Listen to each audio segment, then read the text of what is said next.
4 años para que pudiera reportar sus sensaciones, sus impresiones, ideas, todo este tipo de cosas, de cualidades, las pudiera reportar de forma apropiada y no ensuciarlas, como ellos decían, llenarlas de suciedad con sus experiencias previas, ¿no? Sus experiencias particulares. Entonces, Watson lo que viene a hacer en este escrito de 1913, que, ojo, no es un escrito, es una transliteración, es decir, él dio una conferencia y esta conferencia fue transcrita para ser publicada. Eso es lo que fue. ¿Y cuándo fue esta conferencia? Esta conferencia fue un año antes, en 1912, en Columbia University. Él fue invitado por James McEntee a Columbia University a dar esta conferencia, pero ojo, cuando se dio esta conferencia no fue el único, hubieron muchas conferencias de muchas índoles, de muchas formas de entender el comportamiento y de entender pues la mente, el alma, el espíritu, todo eso. Ahora, es importante destacar que Watson no es el autor inicial de la palabra conductismo, para nada. Esa palabra se utilizó por primera vez en 1910 por James Rowland Angell en una conferencia también. Y él utilizaba la palabra conductismo en el mismo sentido en el que la va a usar Watson. Por eso ahí es importante hacer una diferenciación al menos histórica de lo que significa conductismo para ciertas épocas, de lo que significa conductismo en una acepción original. Conductismo en una acepción inicial era una persona que es un psicólogo o que es cualquier forma de investigador, no importa, no necesita ser un psicólogo, que esté interesado en las actividades de los organismos, puramente en esas actividades, y que no tenga demasiada reflexión filosófica sobre ese asunto. Eso es un conductista.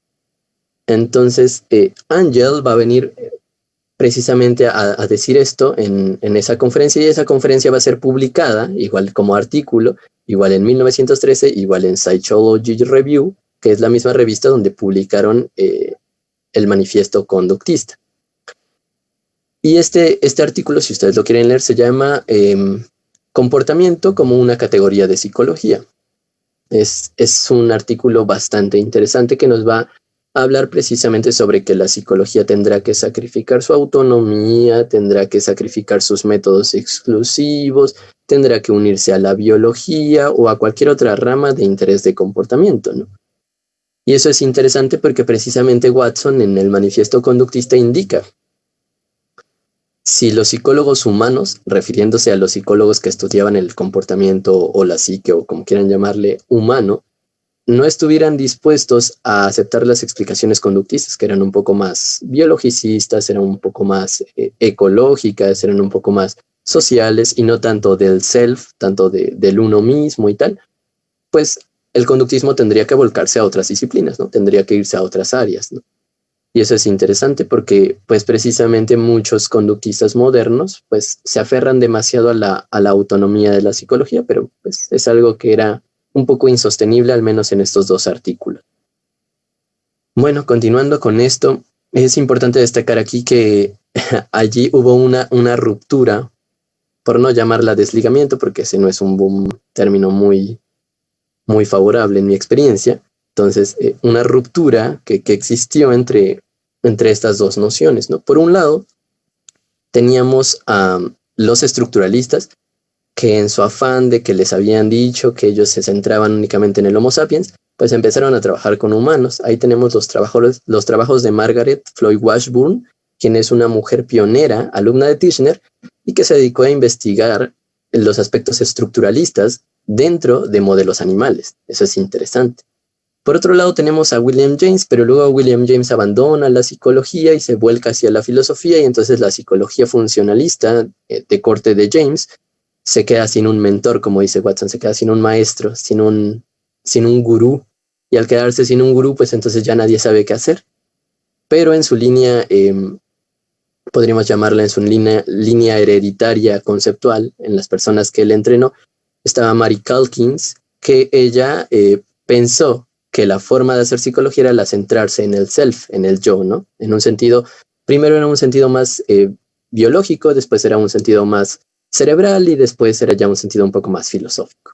Entonces tenemos ya dos cortes, ¿no? El estructuralista, el funcionalista de Calkins y de James.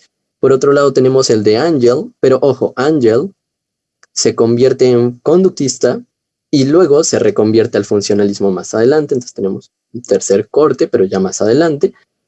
También tenemos el de John Dewey, pero John Dewey no era propiamente un psicólogo, él era más un filósofo, pero sí que influyó mucho. Tenemos el de Wordsworth, tenemos el de muchos funcionalistas, son muchísimos.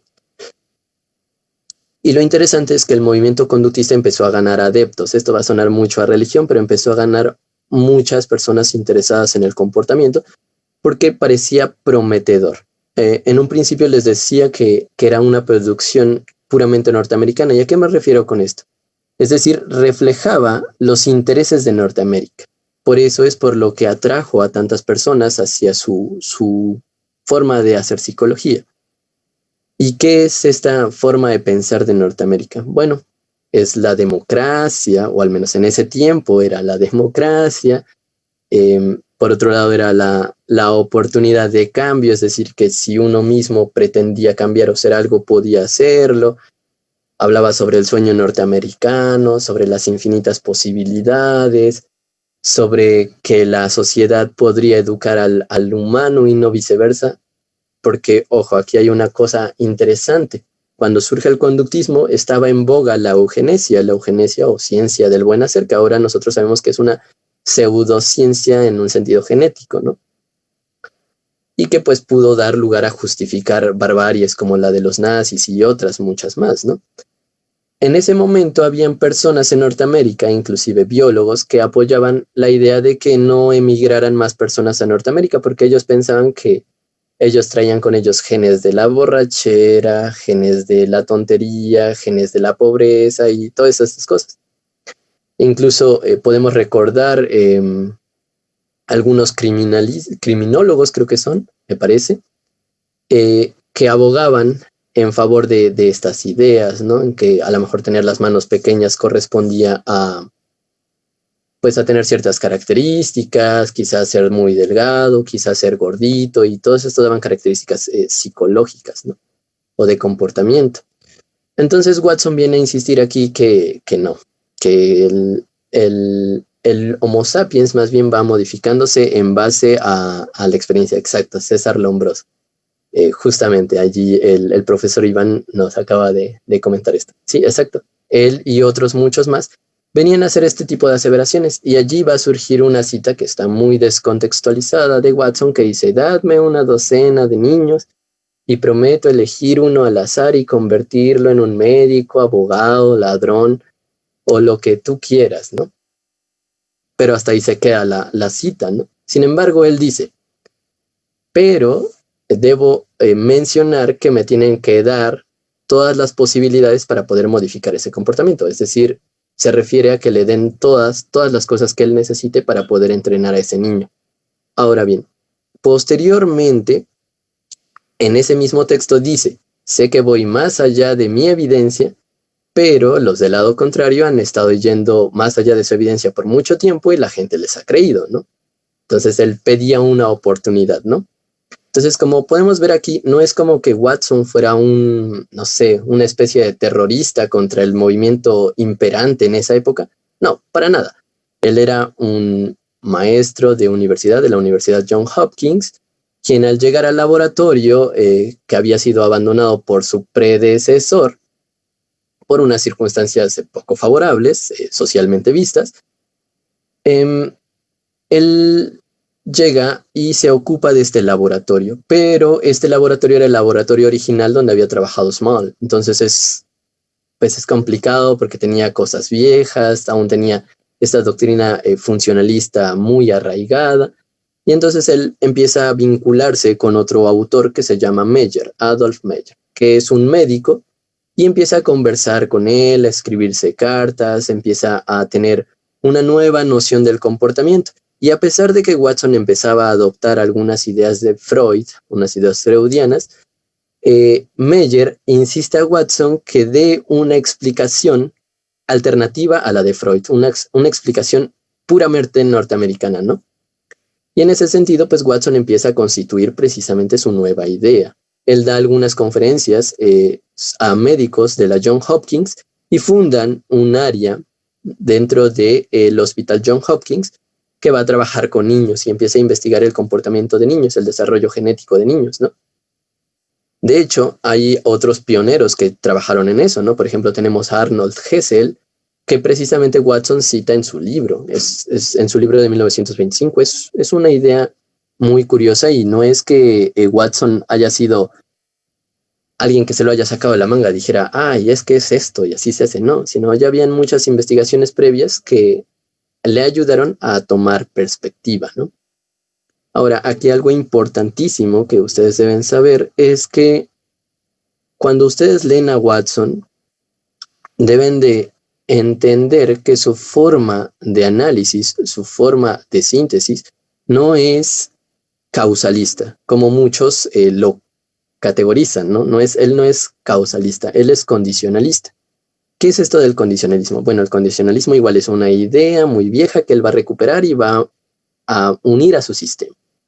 Esta idea proviene de Max Constantin Bergson y él precisamente viene a tener la idea de que no hay una sola causa para una consecuencia específica, sino más bien hay un conjunto de condiciones que dan lugar a otro conjunto de condiciones y así se van en un continuum infinito. Bueno, en el caso de Watson, no es un continuum infinito, sino es más bien el continuum desde el inicio de la vida, desde la concepción del organismo, hasta su finalización o su muerte, y hasta allí. Watson apoya, por ejemplo, el principio de la conservación de la materia, que en su libro de 1925 él pone un ejemplo de un boomerang. Él dirá, cuando tú lanzas un boomerang, no es como que apenas suelta tu mano ya vuelve a aparecer, ¿no? Sino tiene que hacer un recorrido y regresar. Entonces, en ese sentido, Watson también se viene a escribir esta idea. También Watson viene a adoptar las ideas biológicas de Jennings, las ideas biológicas de Loeb, porque aunque se le ha clasificado a Watson en un sentido más de un ámbito social, es decir, que se le considera un ambientalista extremo, en realidad no es cierto. Él buscaba unificar los criterios que había encontrado la fisiología, la anatomía, la morfología, la histología, la embriología y muchas otras disciplinas que pertenecen a la biología, inclusive la ecología, con aspectos un poco más sociales como la economía, la política, la cultura, el arte, el cine, y sí, e inclusive el cine y las escrituras de novelas. Hay artículos de Watson que escribió para ciertas magazines o ciertas revistas en donde él dice, yo me sentiría súper contento si alguien, en lugar de escribirme una novela que me dijera un sujeto de repente se volvió loco y ya está. No, sino que me explicara la génesis de ese comportamiento, eso me atraparía mucho más y creo que sería más interesante para los norteamericanos, así tal cual lo describe, ¿no? Tiene por ahí otros artículos en periódicos, uno que se llama Aliméntame en Hechos, así se llama el artículo, donde él dice, voy a resumir para las personas que no son del área académica, qué es el conductismo, y simplemente lo reduce, más bien lo simplifica del siguiente modo. El conductismo es el estudio de las actividades de los organismos, no solo humanos, pretende constituir un modelo que pueda ayudar a desarrollar tecnología o investigaciones sobre cómo mejorar la convivencia entre organismos, y también menciona allí simplemente de forma muy irónica que veamos al conductista como un químico, es decir, el químico construye instrumentos, o bueno, más bien construye metodologías para investigar elementos que van apareciendo, trata de descubrirlos en su totalidad. Lo mismo hace el conductista. Es un artículo muy curioso. Ahora bien, retomando pues la línea de este diálogo, ¿qué es lo que más pasaba en Norteamérica durante esta situación? Pues lo que también pasaba es que en esa época habían personas que no le daban mucho valor a la filosofía, ¿no? Y existían muchos filósofos muy interesados en rescatar esto. Entonces habían filósofos que escribían unos pequeños libritos y los repartían entre la gente, entre los trabajadores de varias empresas para que estas personas pudieran saber un poquito más. Pues, ¿qué es lo que esta tendencia llevó al Dr. Watson a llevar al conductismo a programas de televisión, de radio, a revistas de chismes? Inclusive estuvo, por ejemplo, en revistas tan no sé cómo llamarlas, de chismes como Cosmopolitan, y allí estuvo escribiendo algunos artículos. Escribió artículos podemos llamarlos tan poco académicos, pero tan importantes, como un artículo que se llama La debilidad de la mujer, y tal vez el nombre suene impactante, pero en realidad era una publicación que apoyaba el feminismo, ¿no? ¿Y qué es lo que decía Watson en este artículo? Pues lo que venía a decir es que las mujeres habían sido entrenadas a través de todas las épocas para ser de una forma particular y debiéramos simplemente entrenar a hombres y a mujeres con la misma experiencia para que ambos tuvieran las mismas oportunidades. Por eso les decía que el movimiento conductista viene a reflejar esta tendencia norteamericana, ¿no? Por eso es un producto puramente norteamericano, como dice Robert Weigand. ¿Y qué es lo interesante de esta situación? Bueno, lo interesante de esta situación es que este periodo conductista pues alcanzó a muchas otras personas interesadas en el conductismo, tanto dentro de la psicología como fuera de ella. Dentro de la psicología influenció, por ejemplo, pues como bien sabemos, a B.F. Skinner, influenció a muchos otros como Hull, como Tolman, como Lashley y muchos otros, infinidad de ellos. Pero también vino a influir en personas que no eran de la psicología, ¿no? Por ejemplo, pues tenemos algunos lingüistas, tenemos por otro lado algunos abogados de la Universidad de Chicago que se influyeron por su movimiento y construyeron algo que se llama conductualismo, que vendría a ser como una forma de hacer política o ciencias políticas y jurídicas desde un punto de vista conductista.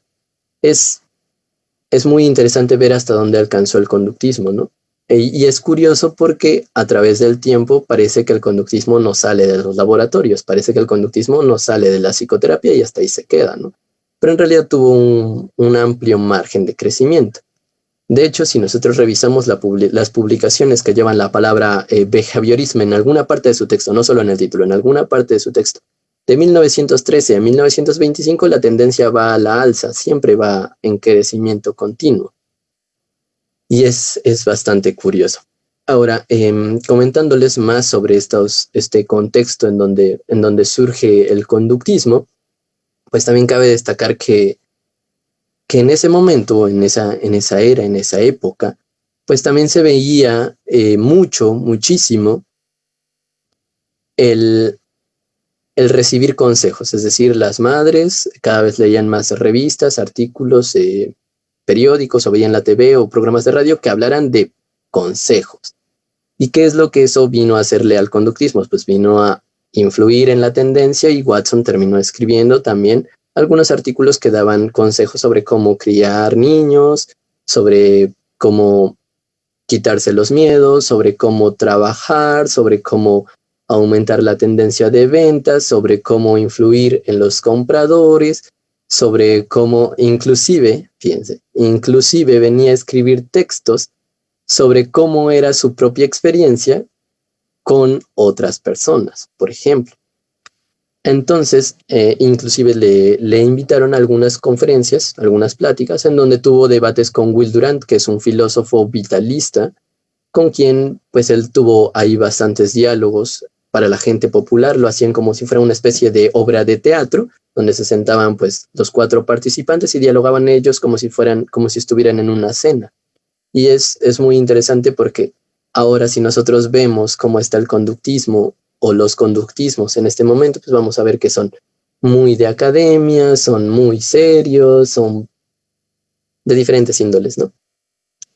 Bueno, para quizá ya ir en la recta final de este diálogo, me gustaría comentarles que por qué al principio hablé como conductismo y luego hablé como conductismos. Bueno, como conductismo en un inicio yo dije, porque es bien cierto que el movimiento se origina como uno, surge de una sola persona, no surge del trabajo de varios, surge de una sola persona, retoma el nombre conductismo de Angel, que lo utilizaba más como una forma peyorativa para referirse a ciertos psicólogos, construye un modelo de investigación psicológica que, ojo, no es una doctrina filosófica, ojo, no es no sé cómo llamarlo, un sistema de investigación filosófica, sino es un sistema de investigación psicológica. Y en favor de ello, pues, da lugar a varias formas de entender el conductismo. Ahora, el conductismo tuvo algo que es curioso y que le suele pasar a todas las cosas, ¿no? A todas. Al psicoanálisis, al humanismo, a la Gestalt, al estructuralismo y al funcionalismo les pasó lo mismo, que es esta derivación de intereses. Hay muchos autores que entran al sistema de investigación conductista, pero les interesan diferentes cosas, ¿no? Y cada uno va sugiriendo su propia herramienta, su propio método, van reevaluando, van reconstruyendo, y esto da lugar a una diversificación muy grande. Hay un autor que se llama Aaron Abel Roback, si lo quieren leer, les invito a que lo lean. Él escribe un libro que se llama Conductismo y Psicología, y él hace una recapitulación de 25 formas de conductismo, sin incluir a Watson, que existían o que coexistían en esa época. Y es interesante porque este libro se publica antes de 1930. Y ya habían 25 formas de conductismo, y eso que allí no se contienen todas las formas. Es decir, son 25 que él identifica, pero hay más. Por ejemplo, podemos ver el de Brown, que se focaliza en el lenguaje. Podemos ver el de algunos otros que se focalizan en un aspecto más pragmaticista y de otras índoles, ¿no? Y en la clasificación de Roback podemos ver inclusive que se habla de Gray Smith de Laguna y de Singer. Pues ellos dos, ninguno de los dos es psicólogo, son filósofos, son epistemólogos y son personas que apoyaban el movimiento conductista, pero dentro de la psicología, pero que negaban su posibilidad dentro de la filosofía, y me parece un argumento perfectamente válido si hacemos esta revisión documental. Es decir, si no nos quedamos con un solo autor y revisamos toda la información documental, vamos a ver que sí, que el conductismo tenía mucho potencial dentro de la psicología, pero cuando se pretendía reducir la filosofía solo al conductismo o solo al comportamiento, pues ya era peligroso, ¿no? En sí, porque la psicología sí estudiaba y había estudiado siempre, desde siempre, la actividad de los seres vivos, entonces no había inconveniente con ello. Pero la filosofía estudia algo diferente que la conducta, y ahí es cuando entonces el conductismo no tenía demasiado potencial filosófico.